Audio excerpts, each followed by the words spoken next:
Certaines personnes ne vous aiment tout simplement pas, même si elles prétendent le contraire. Ce n'est pas facile à repérer, mais croyez-moi, c'est bien réel. Elles vous sourient en face, font semblant d'être vos amis, mais au fond, elles espèrent secrètement que vous échouiez. C'est une vérité dure à accepter, mais la reconnaître est essentiel. J'ai été dans cette situation, pensant que certaines personnes me soutenaient, pour finalement réaliser qu'elles attendaient discrètement que je fasse un faux pas. Parlons donc des signes subtils qui montrent que quelqu'un ne vous aime pas, mais le cache. Imaginez ceci. Vous êtes en groupe, vous riez, vous partagez des histoires, vous vous sentez bien, mais vous remarquez qu'une personne semble toujours lancer une petite pique, déguisée en humour. Elle pourrait dire quelque chose comme « Ah, tu crois vraiment que tu peux faire ça ?» avec un grand sourire. Au début, ça ressemble à une simple blague légère, non? Mais au fond, vous commencez à vous demander s'il n'y a pas quelque chose de plus derrière ça. Cela nous amène à un point crucial. Si nous ne savons pas reconnaître ces signes, nous risquons de consacrer notre énergie à des relations qui ne nous apportent rien. Pensez à cela comme à un jardin. Si vous arrosez des mauvaises herbes au lieu des fleurs, vous ne verrez jamais les belles floraisons que vous méritez. Passons maintenant aux signes qui montrent que quelqu'un pourrait cacher ses véritables sentiments envers vous. Et oui, je comprends. Ça peut être difficile à entendre, mais croyez-moi, savoir la vérité peut vous éviter beaucoup de chagrin à l'avenir. Mais avant de continuer, prenez juste un petit moment pour vérifier si vous êtes abonné à la chaîne. Nous avons une série de vidéos à venir remplies de conseils pour vous aider à améliorer votre vie. Alors, commençons. Premièrement, parlons de l'humour. Vous connaissez cette personne qui adore plaisanter? Eh bien, si vous vous rendez compte que vous êtes toujours la cible de ces blagues, c'est un gros signal d'alarme. Elle peut se moquer de vos petites particularités ou de vos erreurs, tout en souriant et disant « Je plaisante, hein ?» Mais regardons de plus près. Ces blagues peuvent être des petites attaques déguisées, destinées à éroder votre confiance. C'est presque comme si elles jouaient un jeu où vos défauts sont les cibles. Et voici le piège.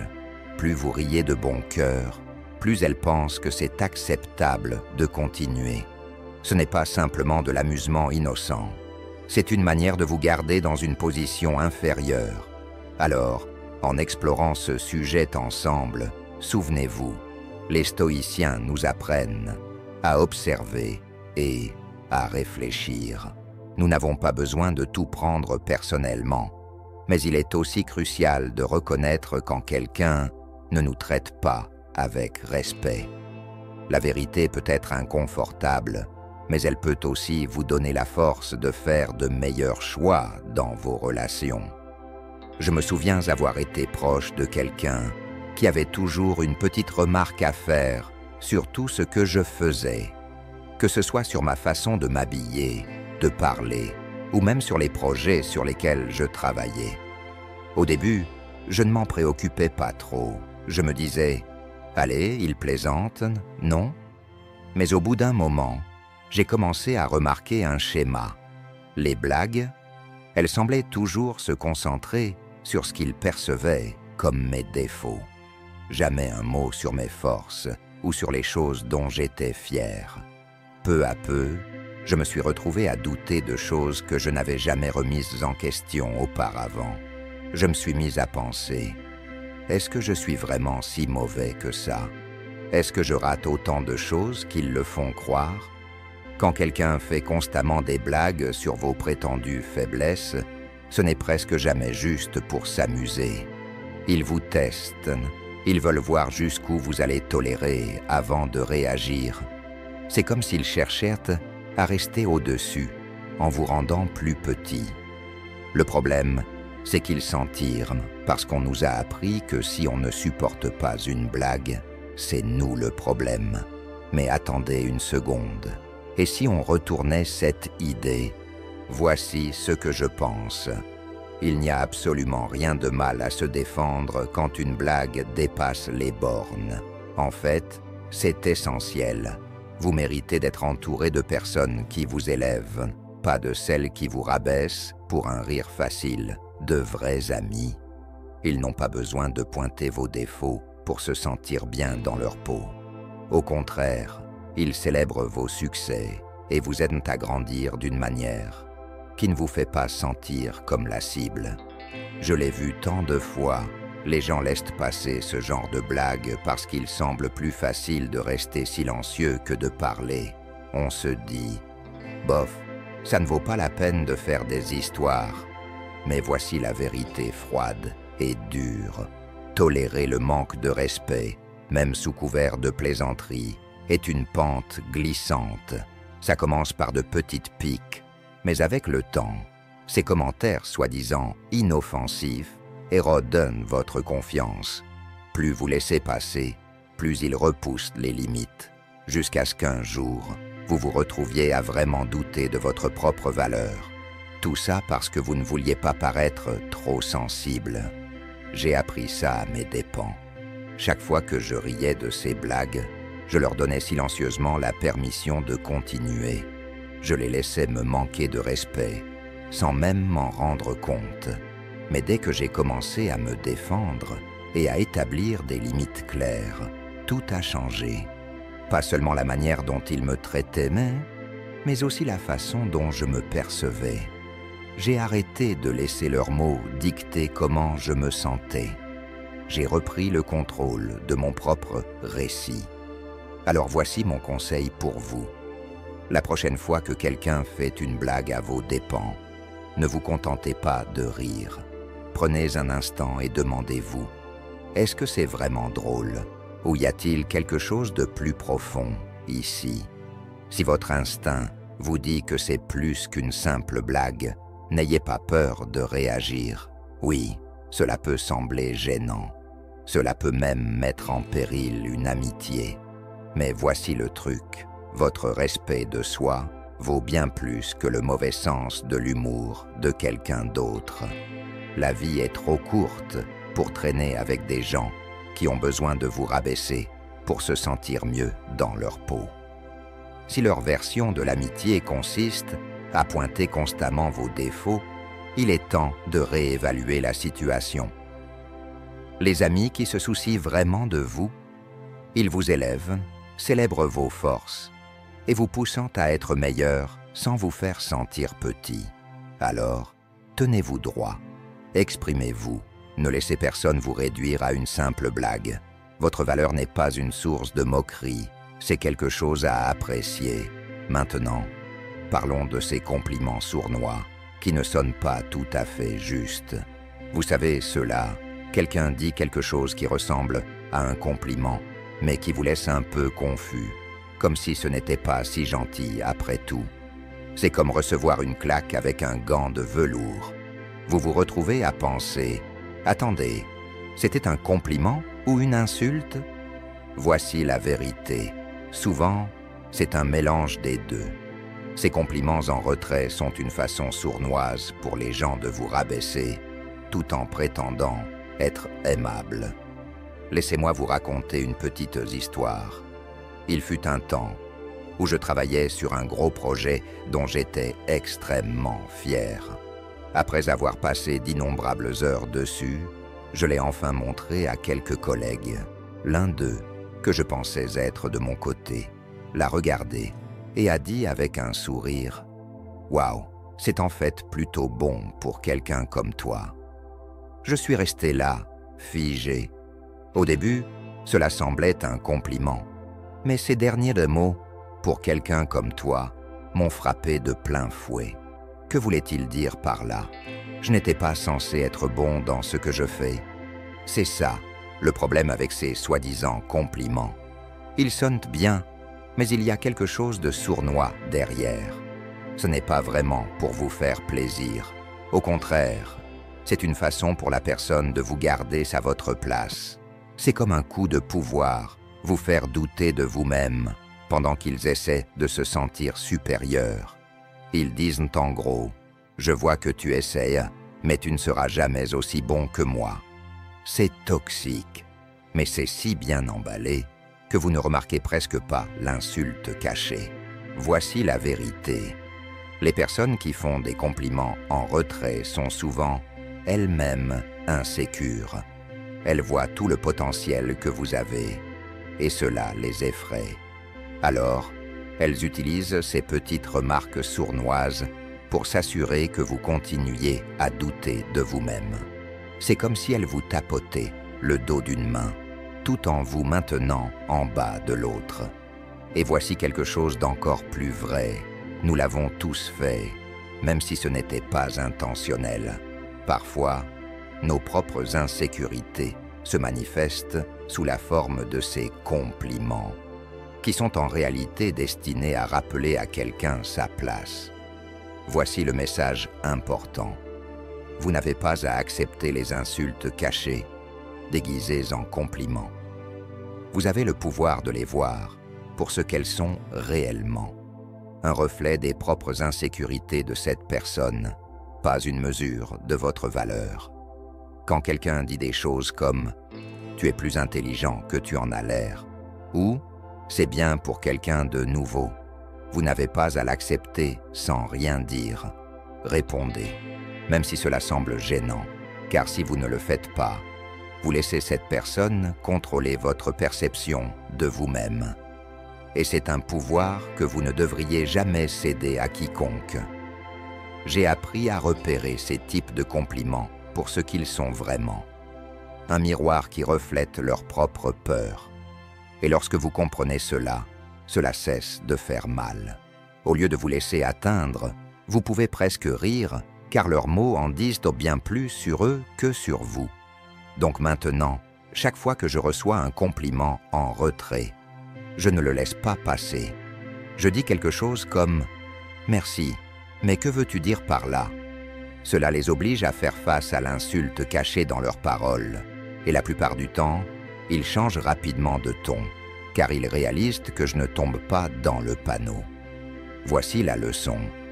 Ne laissez pas la négativité sournoise des autres vous définir. Que ce soit un ami, un collègue jaloux ou même un membre de la famille, rappelez-vous ceci. Votre valeur n'est pas en débat. Les compliments doivent vous faire vous sentir bien, pas vous rabaisser. Si les mots de quelqu'un vous font douter de vous-même, il est temps de remettre en question ses motivations. La vie est trop courte pour la perdre avec des gens qui ne peuvent pas vraiment célébrer vos réussites. Laissez-moi vous expliquer. Entourez-vous de personnes qui voient votre valeur et n'ont pas peur de l'exprimer, sans arrière-pensée. Maintenant, voici un autre signe auquel faire attention. Il vous exclut silencieusement des projets. Ce sont les petites choses qui font le plus mal, comme découvrir que vos soi-disant amis ont oublié de vous inviter à un dîner, une fête ou un week-end amusant. Ils pourraient dire que c'était une erreur ou un plan de dernière minute, ou pire, supposer que vous étiez de toute façon trop occupé. Mais soyons honnêtes, ce ne sont pas des accidents. C'est leur façon sournoise de vous exclure, et c'est un signe assez clair que vous n'êtes pas aussi important pour eux que vous le pensiez. J'ai vécu cela trop de fois. Je me souviens d'un week-end où j'ai vu des photos sur mon téléphone d'amis s'amusant à un événement auquel j'aurais adoré aller. Le pire, personne ne m'en a même parlé avant.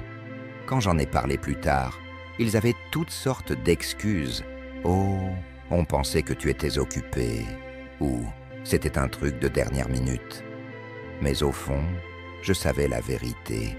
S'ils avaient vraiment voulu que je sois là, ils se seraient assurés que je le sache. Voici la dure vérité.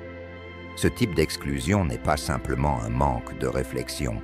C'est intentionnel. C'est leur façon d'envoyer un message sans avoir à le dire directement.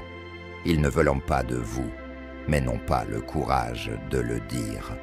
Alors, au lieu de cela, Ils espèrent que vous allez simplement disparaître du groupe, sans drame ni tracas. C'est passif, agressif et, honnêtement, assez lâche.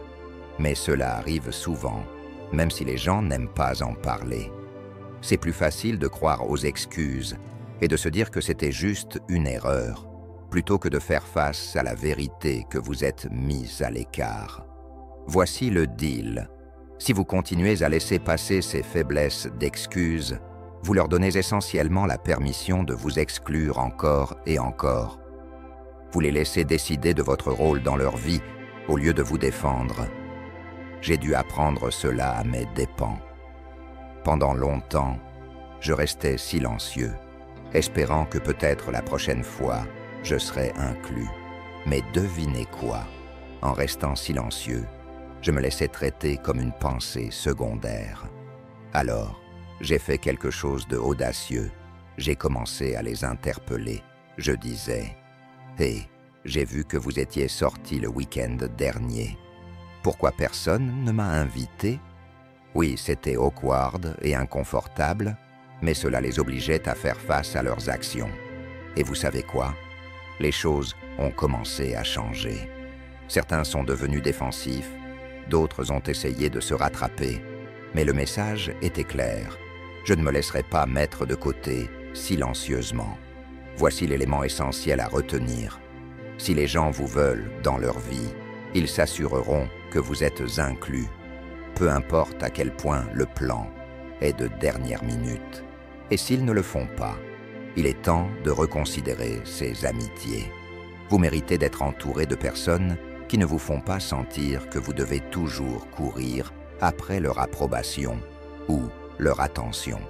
De vrais amis ne oublient pas de vous inviter, ils s'assurent que vous êtes là parce qu'ils apprécient réellement votre compagnie. Donc, si vous vous retrouvez souvent exclu des projets, ne laissez pas passer ça. Exprimez-vous, posez les questions difficiles et soyez prêts à entendre les réponses, même si ce ne sont pas celles que vous voulez entendre, car au final, il vaut mieux connaître la vérité que de continuer à vous demander pourquoi vous avez encore été mis de côté. Et rappelez-vous ceci, vous n'êtes pas un plan de secours, vous êtes une priorité. Assurez-vous de vous entourer de personnes qui vous traitent ainsi. Voici le truc. Nous avons tous entendu l'excuse classique. Je suis tellement occupé, désolé, je ne peux pas sortir. Ça semble légitime, non? Je veux dire, qui n'est pas occupé de nos jours? Mais ensuite, vous commencez à remarquer un schéma. Il semble toujours avoir du temps pour d'autres personnes, postant des photos de sorties amusantes, retrouvant des amis communs. Mais quand c'est vous qui demandez à sortir, soudainement, ils sont débordés. Voici la dure vérité. Ils ne sont pas trop occupés. Ils sont juste trop occupés pour vous. Je me suis retrouvé dans cette situation frustrante plus de fois que je ne voudrais l'admettre. Je me souviens d'avoir essayé de renouer avec un ami avec qui j'étais très proche. Chaque fois que je proposais de nous rencontrer, il avait une excuse. Je travaille tard. J'ai tellement de choses à gérer. Ou peut-être la semaine prochaine.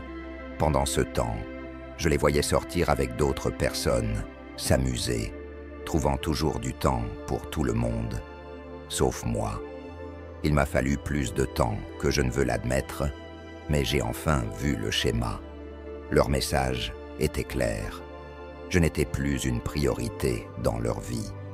Voici où ça devient sérieux. Nous avons été conditionnés à accepter « occupé » comme une excuse valable. Mais soyons honnêtes, les gens trouvent du temps pour ce qui leur tient à cœur. S'ils sont toujours occupés quand il s'agit de vous, ce n'est pas leur emploi du temps le problème, ce sont leurs priorités. Et c'est difficile à accepter, car cela vous fait réaliser que vous n'êtes peut-être pas aussi important pour eux qu'ils le sont pour vous. Mais ce n'est pas grave, car savoir où vous en êtes est mieux que de faire semblant que tout va bien, alors que ce n'est pas le cas. Vous méritez d'être entouré de personnes qui valorisent votre temps. et font un effort pour être dans votre vie. Voici la dure vérité. Quand quelqu'un dit qu'il est trop occupé, c'est souvent juste une façon polie de dire « Je ne veux pas passer du temps avec vous ». Il leur est plus facile de blâmer leur emploi du temps que d'admettre qu'ils choisissent de ne pas vous inclure dans leur vie. C'est une manière sournoise de vous garder à distance, sans avoir à gérer l'inconfort de le dire clairement. Ils veulent vous garder sous la main, juste au cas où, sans vraiment faire d'efforts dans l'amitié. J'ai été des deux côtés. Il y a eu des moments où j'ai trouvé des excuses, parce que je ne savais pas comment dire à quelqu'un que j'avais dépassé cette amitié. Mais être celui qui reste en attente m'a appris une leçon importante. Il vaut mieux être honnête, même si c'est inconfortable, que de garder quelqu'un dans l'ignorance avec des excuses. Quand j'ai finalement demandé à mon ami pourquoi il était toujours trop occupé, la conversation était délicate, mais elle m'a donné la clarté dont j'avais besoin pour avancer et me concentrer sur des relations où j'étais vraiment valorisé. Voici le grand message. Votre temps et votre énergie sont précieux. Ne les gaspillez pas sur des personnes qui ne prennent pas la peine de vous accorder du temps. Si quelqu'un est toujours trop occupé pour vous, c'est un signe qu'il est temps de reconsidérer cette relation. Vous méritez d'être entouré de personnes qui sont ravies de vous voir, qui font un effort pour vous inclure, pas seulement quand c'est pratique, mais parce qu'elles apprécient vraiment votre compagnie. Il est également important de réaliser que les gens changent, et les relations aussi. Parfois, nous nous accrochons à des personnes par habitude, nostalgie ou peur de la solitude, même quand elles ont clairement tourné la page. Mais laisser partir ouvre la porte à des connexions avec des gens qui se soucient vraiment de vous. Mais voici le truc. Il y a une véritable force à savoir quand laisser partir. Ce n'est pas une question de besoin ou d'exigence, c'est une question de se respecter soi-même suffisamment pour s'éloigner des personnes qui ne vous consacrent que des miettes de temps. Vous méritez mieux que cela. Bien, passons à la suite. Mais avant cela, j'ai remarqué que vous n'avez pas encore cliqué sur le bouton « J'aime ». C'est vraiment important, car cela aide YouTube à montrer nos vidéos à plus de gens et à continuer à vous proposer notre contenu. Alors, allez-y, donnez un pouce bleu, c'est gratuit et ça compte beaucoup pour nous. Merci et continuons. Maintenant, parlons de quelque chose qui peut sembler un peu délicat. Le contact physique ou, plus précisément, le manque de celui-ci.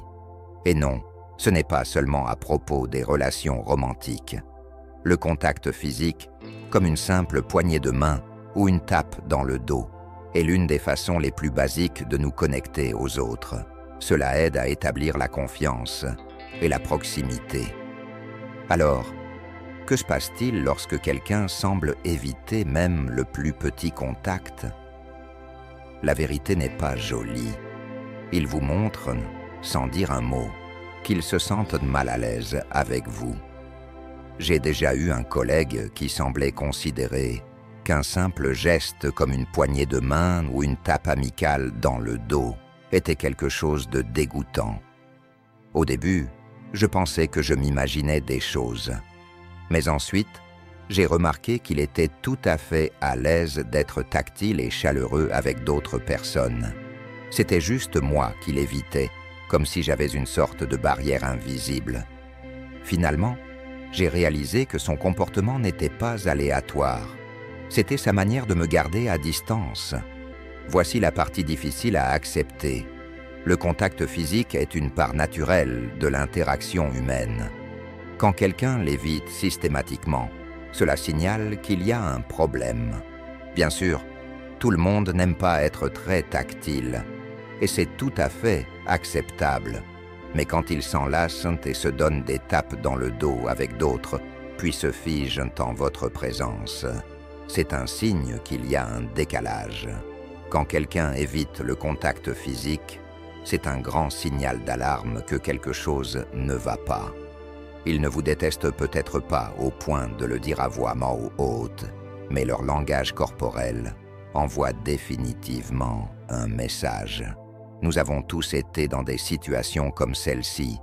Peut-être vous êtes-vous éloigné d'une poignée de main parce que vous ne le sentiez pas, ou vous avez ressenti quelqu'un se raidir lorsque vous vous êtes approché trop près.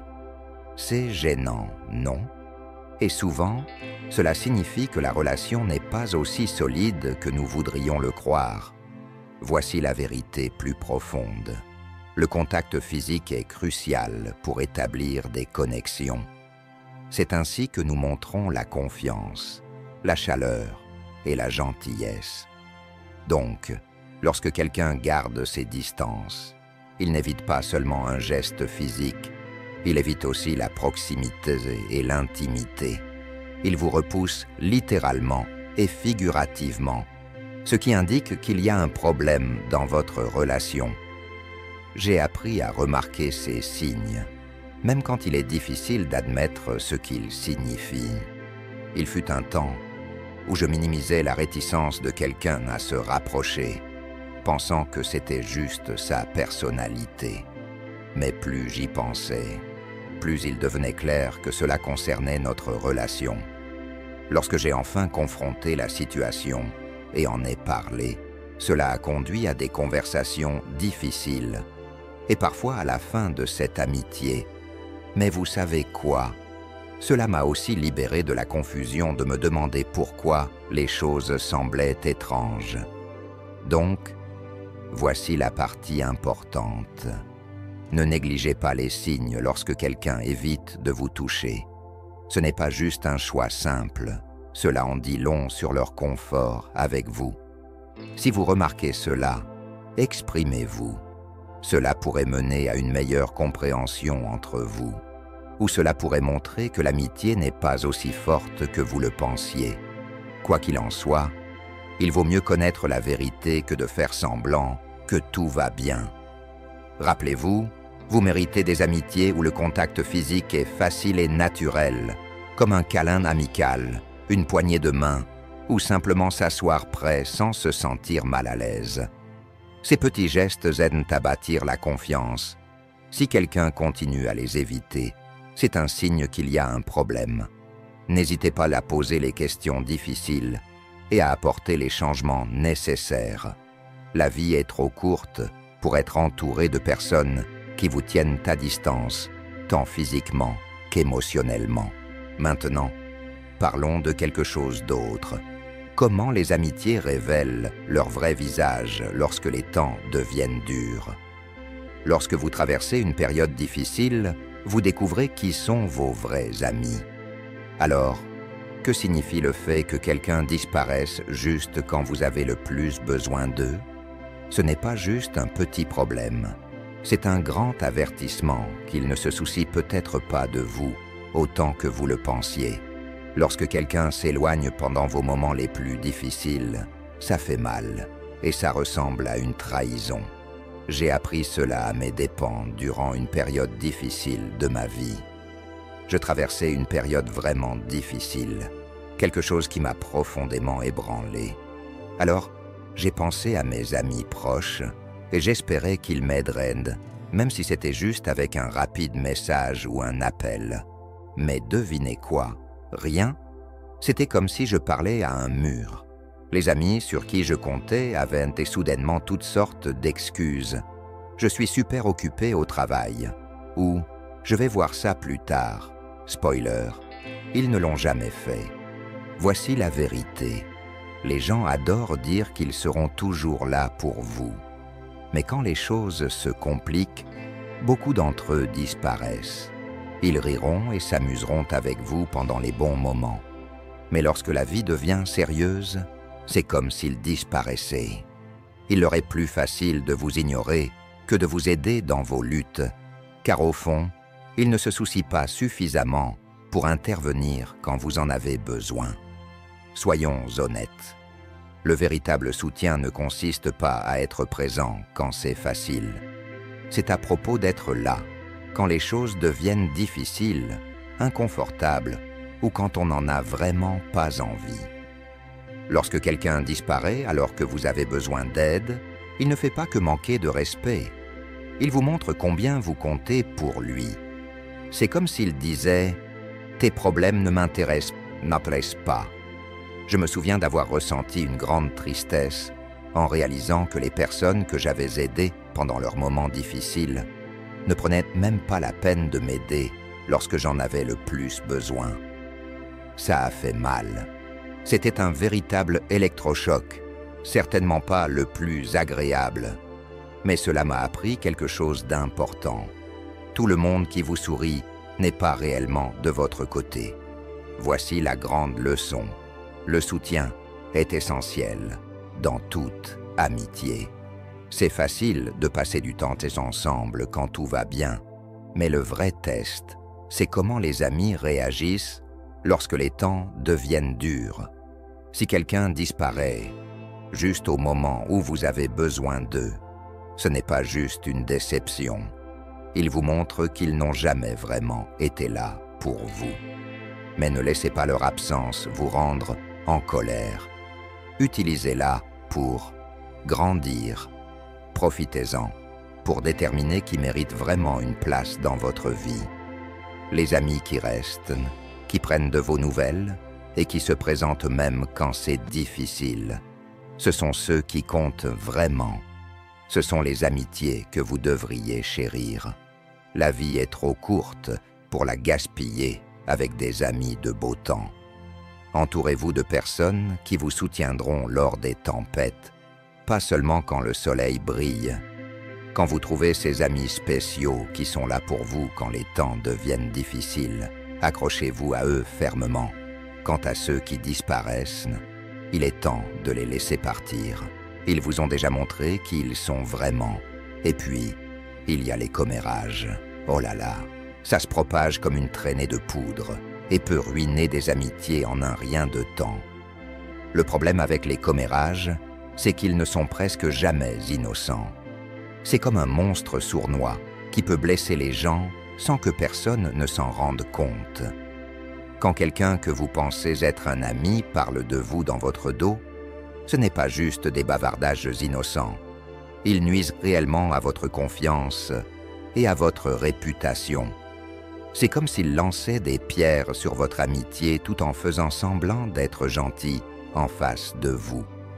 J'ai déjà été la cible de commérages et croyez-moi, c'est vraiment désagréable. Une fois, j'ai partagé quelque chose de personnel avec quelqu'un que je pensais être un ami proche. J'avais besoin de le dire et je pensais qu'il le garderait pour nous deux. Mais devinez quoi? Juste quelques jours plus tard, j'ai entendu des bribes de notre conversation circuler, déformées et exagérées. C'était comme un jeu de téléphone où le message est complètement déformé, sauf que cette fois, il était utilisé contre moi. Cette personne a pris ma confiance et l'a transformée en une blague pour que les autres rient. Voici la dure réalité. Les personnes qui colportent des rumeurs ne font pas que partager des histoires. Elles jouent un jeu sournois. Elles essaient de se valoriser en rabaissant les autres sans jamais en parler directement. Ce n'est pas juste méchant, c'est réellement injuste et toxique. Et rappelez-vous ceci, si quelqu'un parle des autres en votre présence, il parlera sûrement de vous à quelqu'un d'autre aussi. C'est pourquoi la confiance est super importante dans les amitiés. C'est un schéma, pas juste un incident isolé. J'ai vu cela trop de fois. Si quelqu'un adore déballer des potins sur tout le monde, mais devient soudainement silencieux autour de vous, devinez quoi? Ils sont probablement en train de parler de vous quand vous n'êtes pas là. C'est comme une trahison sournoise, parce que cela se passe dans votre dos, vous laissant dans l'ignorance de ce qui se dit. Laissez-moi vous parler d'un moment où j'ai dû affronter un ami qui colportait des rumeurs à mon sujet. Je pensais recevoir des excuses, ou au moins une explication. Mais à la place, ils ont éludé la question comme si ce n'était pas grave. en disant que c'était juste des bavardages innocents. Mais voici la vérité. Les commérages ne sont jamais innocents. C'est une trahison, tout simplement. Et cela en dit beaucoup plus sur la personne qui répand les rumeurs que sur vous. D'accord, nous avons passé en revue les 7 signes qu'une personne ne vous aime pas, mais le cache. Maintenant, concluons avec quelque chose d'important. Car il ne s'agit pas seulement de repérer les signes. Il s'agit de ce que vous faites une fois que vous les voyez. Regardez, il n'est pas facile de réaliser que quelqu'un dans votre vie ne vous apprécie pas vraiment. Surtout quand il cache cela, derrière de faux sourires et des paroles amicales. Mais voici la chose, plus vous repérez ces signes tôt, plus vous pouvez vous libérer du stress de vouloir plaire à des personnes qui ne le méritent tout simplement pas. Comme l'a dit Marc Aurèle, nous ne pouvons pas contrôler les actions des autres, mais nous pouvons contrôler notre manière d'y répondre. Et c'est exactement là que se trouve votre pouvoir. Pensez-y. Pourquoi gaspiller votre énergie sur des gens qui ne sont pas sincères?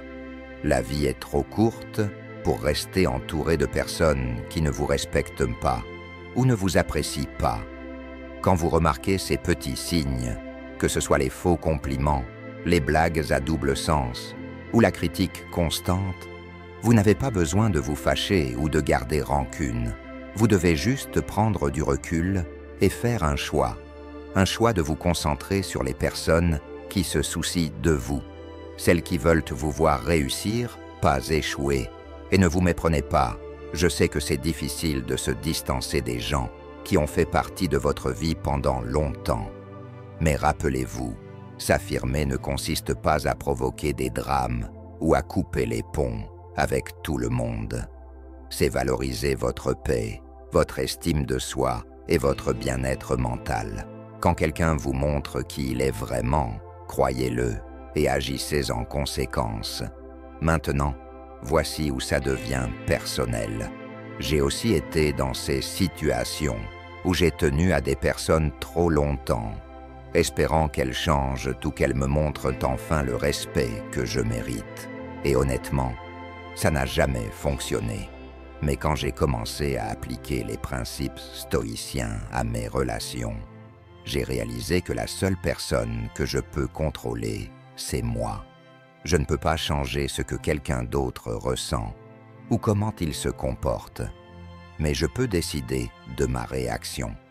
Et cette réaction, elle sera toujours axée sur la protection de ma paix intérieure.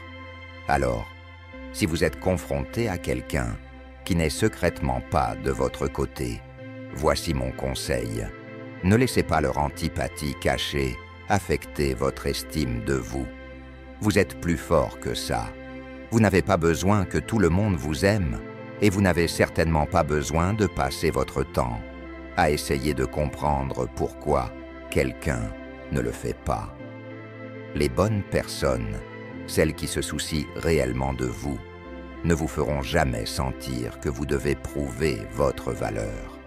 Au lieu de cela, concentrez-vous sur la création de connexions solides et authentiques avec des gens qui vous élèvent. Vous méritez d'être entouré de ceux qui vous respectent, pas de personnes qui espèrent silencieusement votre chute. Et comme tout stoïcien vous le dirait, ne laissez pas les actions des autres déterminer votre paix intérieure. Vous avez le contrôle sur votre esprit, vos émotions et vos réactions. Alors, en conclusion, rappelez-vous, faites confiance à votre instinct, protégez votre paix et tenez-vous toujours droit face à la négativité cachée. La vérité, c'est que tout le monde ne vous aimera pas. Et c'est tout à fait normal. Ce qui compte, c'est comment vous vous tenez et comment vous choisissez d'avancer. Restez fort, restez stoïque et continuez à vous entourer de ceux qui vous élèvent. Vous pouvez le faire. Et hey, si cette vidéo vous a aidé, n'hésitez pas à nous faire un pouce en l'air. Cela nous aide à toucher plus de personnes en quête de cette sagesse ancestrale. Si vous êtes nouveau ici, n'oubliez pas de vous abonner et d'activer la cloche de notification pour ne manquer aucune leçon Continuons à grandir ensemble sur ce chemin d'amélioration personnelle, un pas stoïque à la fois. Merci d'avoir regardé. N'hésitez pas à choisir une vidéo à l'écran pour continuer à plonger dans la sagesse stoïque. Restez stoïque.